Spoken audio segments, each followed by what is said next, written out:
ನಮಸ್ಕಾರ ಸ್ನೇಹಿತರೆ ಪಶ್ಚಿಮ ಘಟ್ಟ ಪ್ರದೇಶ ಕೊಡಗು ಜಿಲ್ಲೆ ಹಾಗೂ ಕಾವೇರಿ ನದಿ ಜಲಾನಯನ ಪ್ರದೇಶದಲ್ಲಿ ಉತ್ತಮವಾಗಿ ಮಳೆ ಆಗ್ತಾ ಇದೆ. ಇದರಿಂದಾಗಿ ಕಾವೇರಿ ನದಿಯ ನೀರಿನ ಮಟ್ಟದಲ್ಲಿ ಏರಿಕೆಯಾಗಿದೆ. ಇದರ ಪರಿಣಾಮವಾಗಿ ಕೆಆರ್ಎಸ್ ಡ್ಯಾಂನ ನೀರಿನ ಮಟ್ಟ 109 ಅಡಿ ಗಡಿ ದಾಟಿದ್ದು ಕೆಆರ್ಎಸ್ ಡ್ಯಾಂ ತುಂಬಲು ಇನ್ನು 15 ಅಡಿ ಮಾತ್ರ ಬಾಕಿ ಉಳಿದಿರೋದು. ಇಂದು ಕೂಡ ಕೆಆರ್ಎಸ್ ಡ್ಯಾಂಗೆ ಉತ್ತಮವಾದ ಒಳಹರಿವು ಹರಿದು ಬಂದಿದೆ. ಹಾಗಾದರೆ ಸ್ನೇಹಿತರೆ, ಇವತ್ತಿನ ಕೆಆರ್ಎಸ್ ಡ್ಯಾಮ್ನ ವಾಟರ್ ಲೆವೆಲ್ ಎಷ್ಟಿದೆ, ಇಂದು ಕೆಆರ್ಎಸ್ ಡ್ಯಾಮ್ನಲ್ಲಿ ಎಷ್ಟು ಟಿಎಂಸಿ ನೀರಿನ ಸಂಗ್ರಹವಿದೆ ಹಾಗೂ ಇವತ್ತಿನ ಕೆಆರ್ಎಸ್ ಡ್ಯಾಮ್ನ ಇನ್ಫ್ಲೋ ಅಂದರೆ ಒಳಹರಿವು ಮತ್ತು ಔಟ್ಫ್ಲೋ ಅಂದರೆ ಹೊರಹರಿವಿನ ಬಗ್ಗೆ ಸಂಪೂರ್ಣವಾದ ಮಾಹಿತಿಯನ್ನು ಈ ವಿಡಿಯೋದಲ್ಲಿ ತಿಳಿಯೋಣ. ಅದಕ್ಕಿಂತ ಮುಂಚೆ ಈ ವಿಡಿಯೋಗೆ ಒಂದು ಲೈಕ್ ಮಾಡಿ. ನೀವು ಒಂದು ಲೈಕ್ ಮಾಡೋದ್ರಿಂದ ವಿಡಿಯೋ ಹೆಚ್ಚು ರೈತರಿಗೆ ರೀಚ್ ಆಗುವ ಸಾಧ್ಯತೆ ಇದೆ.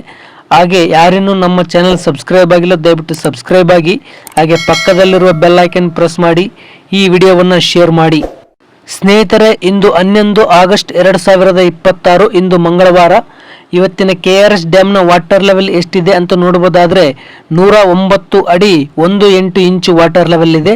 ಇನ್ನು ಕಳೆದ ವರ್ಷ ಇದೇ ಟೈಮ್ನಲ್ಲಿ ಕೆಆರ್ಎಸ್ ಡ್ಯಾಮ್ನ ವಾಟರ್ ಲೆವೆಲ್ ಎಷ್ಟಿತ್ತು ಅಂತ ನೋಡುವುದಾದರೆ 123 ಅಡಿ 38 ಇಂಚು ವಾಟರ್ ಲೆವೆಲ್ ಇತ್ತು.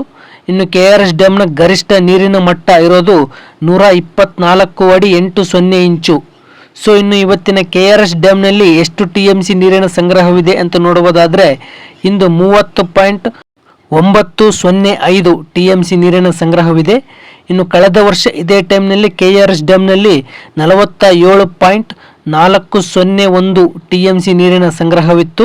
ಇನ್ನು ಕೆಆರ್ಎಸ್ ಡ್ಯಾಮ್ನ ಗರಿಷ್ಠ ನೀರು ಸಂಗ್ರಹ ಸಾಮರ್ಥ್ಯ ಇರೋದು 49.458 ಟಿಎಂಸಿ. ಸೊ ಇನ್ನು ಇವತ್ತಿನ ಕೆಆರ್ಎಸ್ ಡ್ಯಾಮ್ನ ಇನ್ಫ್ಲೋ ಅಂದರೆ ಒಳಹರಿವಿನ ವಿಚಾರಕ್ಕೆ ಬರೋದಾದರೆ ಇಂದು 8357 ಕ್ಯೂಸೆಕ್ ನೀರು ಒಳಹರಿವು ಆಗಿದೆ. ಸೊ ಇನ್ನು ಇವತ್ತಿನ ಕೆಆರ್ಎಸ್ ಡ್ಯಾಮ್ನ ಔಟ್ಫ್ಲೋ ಅಂದರೆ ಹೊರಹರಿವಿನ ವಿಚಾರಕ್ಕೆ ಬರೋದಾದರೆ ಇಂದು ಕೆಆರ್ಎಸ್ ಡ್ಯಾಮ್ನಿಂದ 2325 ಕ್ಯೂಸೆಕ್ ನೀರು ಡ್ಯಾಮ್ನಿಂದ ಹೊರಬಿಡಲಾಗ್ತಾ ಇದೆ.